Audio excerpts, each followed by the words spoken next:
आज की इस वीडियो में हम बात करेंगे कि ज़ीरो फैक्टोरियल इक्वल टू 1 होता है, बट क्यों होता है और इसको कैसे प्रूव किया जा सकता है और इसका प्रूफ क्या है। तो इस जो ये क्वेश्चन होते हैं आपके, ये सभी के सभी क्वेश्चन आपके इस वीडियो में क्लियर होंगे। तो पहले हम जानते हैं कि फैक्टोरियल क्या है, मतलब कि उसकी प्रोसेस क्या है, कैसे वर्क करता है। तो फैक्टोरियल की एक सिंपल डेफिनेशन मैं आपको बताता हूँ। फैक्टोरियल डेफिनेशन क्या है? n factorial, here n is positive number.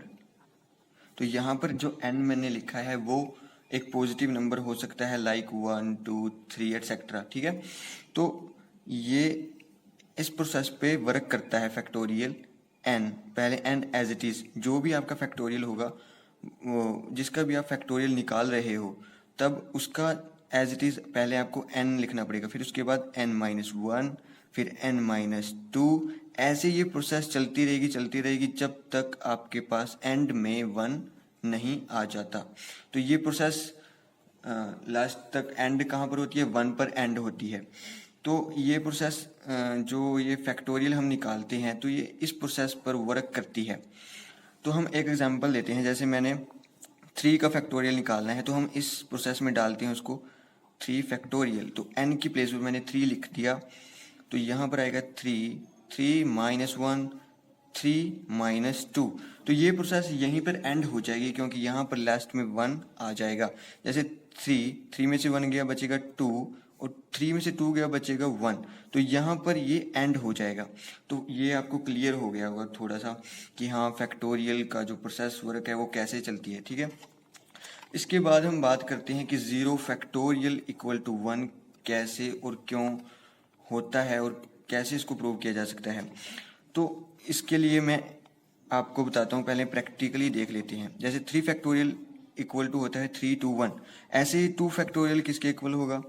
2 factorial equal होगा 2। इसी प्रोसेस में हम पुट करके देखते हैं, 2 आएगा, फिर 2-1 आएगा। तो यहीं पर ये प्रोसेस खत्म हो जाएगी, क्योंकि यहाँ पर 1 आ गया है लास्ट में, एंड में। तो यहाँ पर ये प्रोसेस एंड हो गई है। तो अब हमने 3 फैक्टोरियल भी निकाल लिया, 2 फैक्टोरियल भी निकाल लिया। अब आपको इन दोनों में एक चीज़ कॉमन नज़र आ रही होगी। जैसे इसको मैं नाम देता हूँ 1, एंड इसको देता हूँ 2, और इसको देता हूँ 3। तो आप इसमें एक चीज़ कॉमन देख पा रहे होंगे कि जो ये 3 इक्वेशन नाम मैंने दिया है इसको, तो इक्वेशन तो ये नहीं है, बट वैसे ही आपको बता रहा हूँ कि 2 into 1, आपको ये चीज़ इस जो हमने 3 फैक्टोरियल निकाला था उसमें भी थी। तो इसको हम ऐसे भी लिख सकते हैं, जैसे 3 फैक्टोरियल को हम लिख देते हैं 3 factorial is equal to 3 into 2 factorial. हमने यहाँ क्या किया? हमने यहाँ पर जो 2 into 1 था, उसकी प्लेस पर हम 2 फैक्टोरियल 1 लिख सकते हैं। यहाँ हमने क्या किया? Using 3 in 2। तो हमने जो 3 हमारे पास 2 फैक्टोरियल था, उसका यूज़ हमने 3 फैक्टोरियल में किया है।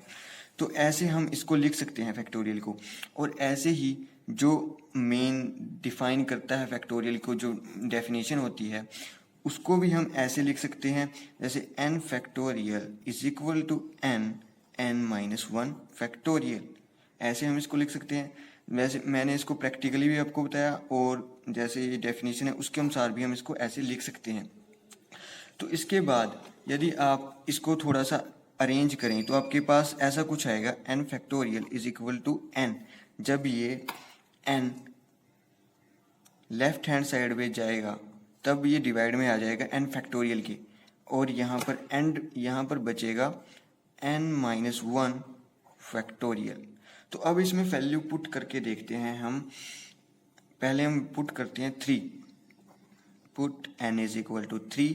हमारे पास आएगा 3 फैक्टोरियल, डिवाइड में 3 आएगा, और यहाँ आएगा हमारे पास 3-1 2 फैक्टोरियल।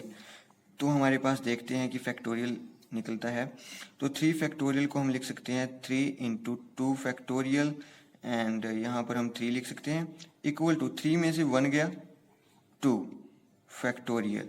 ठीक है दोस्तों, तो यहाँ पर ये कैंसिल हो गए 3 इंटू 3, तो यहाँ से हमारे पास 2 फैक्टोरियल, और 2 फैक्टोरियल को हम लिख सकते हैं 2 इंटू 1, तो यहाँ से हमारे पास 2 फैक्टोरियल आ गया है 2। तो आपको पता ही होगा कि 2 फैक्टोरियल इक्वल टू 2 होता है।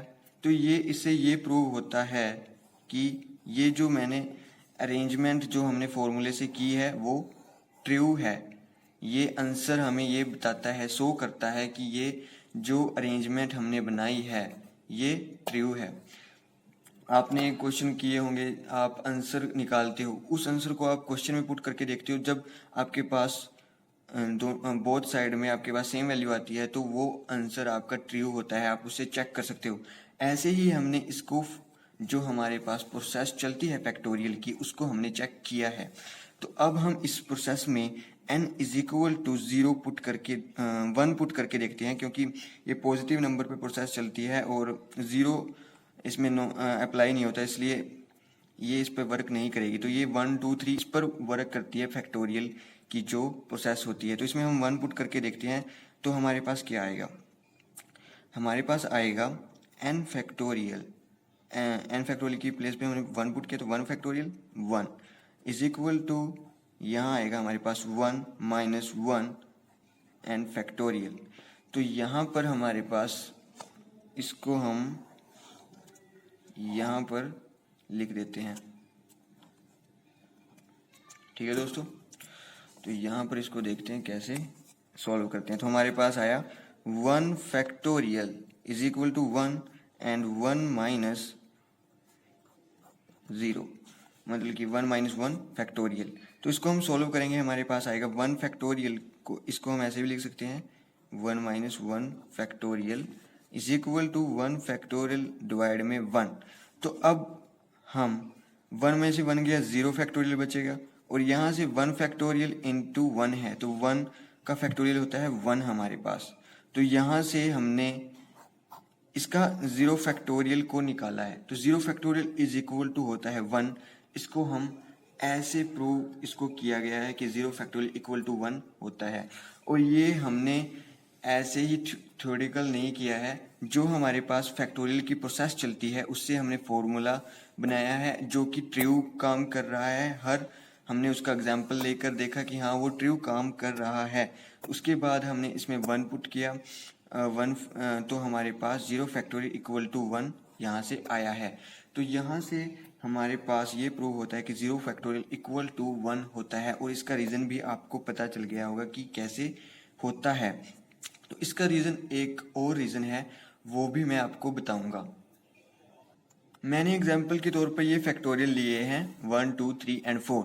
तो 4 फैक्टोरियल क्या होता है, 4 into 3 into 2 into 1 bye factorial जो हमारे पास डिफाइन किया गया है उसके अनुसार हमारे पास ऐसे हम 4 फैक्टोरियल को डिफाइन करते हैं, सॉल्व करते हैं। तो हमारे पास 4 3 इंटू 2 इंटू 1 आ गया है। अब आप इसको जो हमारे पास सॉल्व करके आता है 4 इंटू 3 12 12 इंटू 2 24, तो 24 हमारे पास आएगा। और 3 फैक्टोरियल को सॉल्व करते हैं तो हमारे पास आएगा 3 into 2 into 1 is equal to 6 solve करने के बाद। और 2 फैक्टोरियल को हम सॉल्व करते हैं तो हमारे पास आएगा 2 into 1 is equal to 2 and 1 factorial क्या होता है, 1 फैक्टोरियल इज इक्वल टू 1 होता है। तो अब 0 फैक्टोरियल यहाँ हम लिख देते हैं लास्ट में, वो कैसे आएगा अब इसको हम ड्राइव करते हैं। तो इसको यदि आप जो हमारे पास 4 फैक्टोरियल हो 4 फैक्टोरियल है उसका सोल्व करने के बाद हमारे पास जो आंसर आया है 24, उसको हम डिवाइड कर देते हैं किससे, 4 से, तब आपके पास क्या आएगा, 6 आएगा। ठीक है दोस्तों, अब आप क्या करें, अब 6 को आप डिवाइड कर दें 3 से, तब आपके पास क्या आएगा, तब आपके पास आएगा 2, और 2 को डिवाइड कर दें 2 से, तब हमारे पास क्या आएगा, डिवाइड बाई 2, तो हमारे पास आएगा 1 आ गया। अब हम 1 को डिवाइड कर दें 1 से, तब हमारे पास क्या आएगा, 1 आएगा ना। तो ये एक सेंस है, जो ये एक सेंस बन रही है, तो इसके अनुसार भी प्रूव होता है कि 0 फैक्टोरियल इज इक्वल टू होता है 1 के। तो ये प्रोसेस कैसे चली है वो मैं आपको बताता हूँ कैसे काम कर रही है।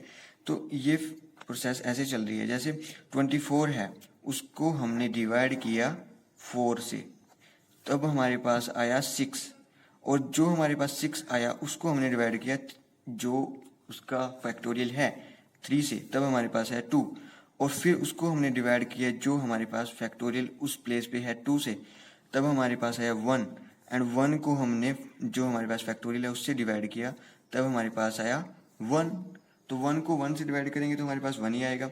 तो ये एक सेंस बनती है जिससे ये प्रूव होता है कि 0 फैक्टोरियल इज इक्वल टू होता है 1 के। इसमें रीज़न क्या है? तो अब आप ये देखिए कि कोई भी वैल्यू उसका जो फैक्टोरियल होता है, उसका जब हम फैक्टोरियल निकालते हैं, जो हमारे पास आंसर आता है हम उसको डिवाइड कर देते हैं जो जिस वैल्यू का हमने फैक्टोरियल निकाला है। जैसे हमने 4 का फैक्टोरियल निकाला था 24, तो 24 को जब हम जो आंसर हमारा आया है फैक्टोरियल का 4 फैक्टोरियल का आंसर को हम डिवाइड करते हैं फैक्टोरियल से, जिस वैल्यू का हमने फैक्टोरियल निकाला है उसको हम डिवाइड करते हैं, तब हमारे पास ऐसी वैल्यू आती है। जैसे हमने 24 को डिवाइड किया 4 से, तब हमारे पास आएगा 6। तो ये बात आप ध्यान से देखिए कि जब हम आंसर को उसके फैक्टोरियल से डिवाइड करते हैं, हमारे पास जो एक टर्म पीछे का जो हमारे फैक्टोरियल होता है उसकी वैल्यू हमारे पास आ जाती है। जैसे हमारे पास 6 आया है 4 फैक्टोरियल के आंसर को 4 से डिवाइड करने के बाद। तो इसी प्रकार जब हमें ये पता है कि 1 फैक्टोरियल होता है इक्वल टू 1 के, जब हम इसके 1 फैक्टोरियल के आंसर को 1 को डिवाइड करेंगे 1 से, तब हमारे पास क्या आएगा? 1 आएगा। तो हमें क्या पता चलता है कि इससे हमें क्या पता चलता है कि जो आंसर होता है उसको डिवाइड करने के बाद हमारे पास जो एक टर्म पीछे का जो हमारे पास वैल्यू होगी उसका आंसर हमें वो बता देता है। जैसे यहाँ पर 6 आया था, वो 3 फैक्टोरियल का आंसर था। तो ऐसे ही हम जब 1 फैक्टोरियल का आंसर हमारे पास 1 आया है, उसको हम उसके फैक्टोरियल से डिवाइड करेंगे, हमारे पास 1 आ जाएगा। तो 1 हम एक पीछे की टर्म का आंसर हमारे पास आ गया है। जो 1 से हमारे पास पीछे क्या होता है? 0 होता है। तो 0 का जो फैक्टोरियल होगा वो 1 होगा। तो इस सेंस से हमें ये पता चलता है। और मैंने आपको वैसे भी प्रूव करके दिखाया है बाय जो हमारे पास प्रोसेस जो डिफाइन करता है फैक्टोरियल, जिसे डिफाइन करता है कि n फैक्टोरियल कोई भी पॉजिटिव नंबर वो n-1 n-2 एंड तब तक चलता रहता है जब तक हमारे पास 1 नहीं आता है। तो इससे भी मैंने आपको प्रूव किया है और इससे भी दोनों सेंसों से मैंने आपको ये प्रूव करके दिखाया है। तो इससे अगली वीडियो में मैं आपको बताऊंगा कि फैक्टोरियल का हम यूज़ कैसे कर सकते हैं अपनी रियल लाइफ में, कैसे इसका यूज़ किया जाता है, और हायर लेवल पे मैं उससे अगले वाली वीडियो में बताऊंगा। तो आप इस चैनल को सब्सक्राइब कर सकते हैं ऐसी ही वीडियो पाने के लिए, और बेल आइकन को दबाना न भूलें। और हमारे यदि वीडियो अच्छी लगी हो तो लाइक शेयर करें, कमेंट करें। और आज के लिए दोस्तों इतना ही, धन्यवाद। मिलते हैं अगली वीडियो में, और आपको कोई डाउट हो तो प्लीज़ कमेंट करना।